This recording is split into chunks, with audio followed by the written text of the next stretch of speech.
دواتر لآياتكانا إنجا سورة هي سور يعني چی؟ يعني پرژین، يعني قەڵا ماندووبوونێکی هەتاوەکو بەسەریا سەرەکەویت و ئەچیتە ناو سوورەکانەوە.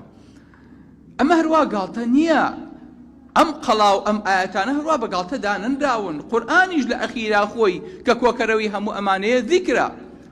خوای گەورە بە ذیکر ناوی بردووە. لقد أنزلنا إليكم كتابا فيه چی؟ ذكركم. ئێمە کتێبێکمان بۆ ناردوون یادی خۆتانی تایە. ذكركم.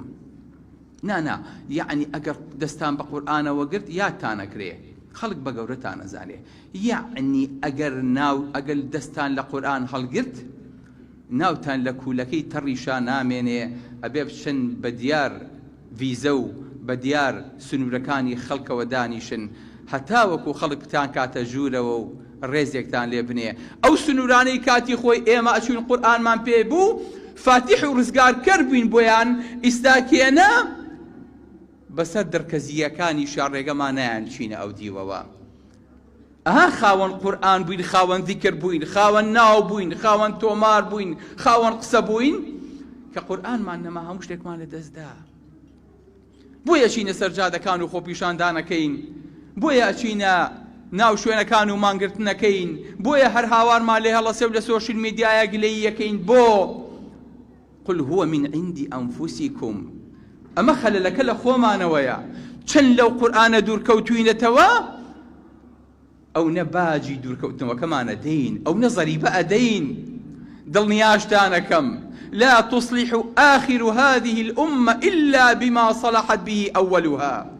ئەخیری ئەم ئومەتە چا نابێ بەو قورئانە نەبێ کە پێشینەکانی ئێمەی پێچابوو. بۆیە ئەگەر بە میعراجی سلووکی سالکین داگەر نەچی ڕۆژێ،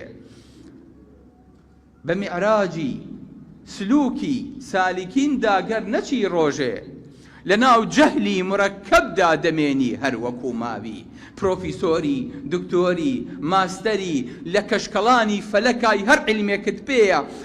ئەگەر بە شوێن پێکانی پێشینەکانی خۆتان نەڕۆیت لە ناو جەهلێکی مڕەکەبیت، ئەگەر وەکو قورئان لە خۆی تێنەگەیت لە دنیا حاڵی نەبوویت، نازانی چی ئەگوزەرێ، نازانی دنیا چ باسە. مەسروقە فەرمێ من أراد علم الأولين والآخرين وعلم الدنيا والآخرة فعليه بالقرآن عليه بسورة الواقعة. بس هەر کەسێ علمی دنیا و قیامەتێوێ هەوڵ و ئەخیرێوێت با بچێتەوە بۆ قورئان، نەخێر با بچێتەوە سورەتی بەس واقعە. ذهبی ئەفەرمێ ئەمە مەسروق مبالغەی تیا ئەکات، مەبەستی ئەوەیە هەموو عیلمەکان لە قورئانە کۆکراوەتەوە و پەنهانە ما فەڕەتنا فی الکتاب من شەی. قورئان هیچی بەجێ نێهێشتووە. ئەبوو بەکرە فەرمێ ئەگەر سەرەگوریسێکم لێون بێ ئەچم لە قورئانە دۆزمەوە. لەبەرەوە ئەم پیاوانە پێش ئێمە باش لە قورئان تێگەیشت بوون.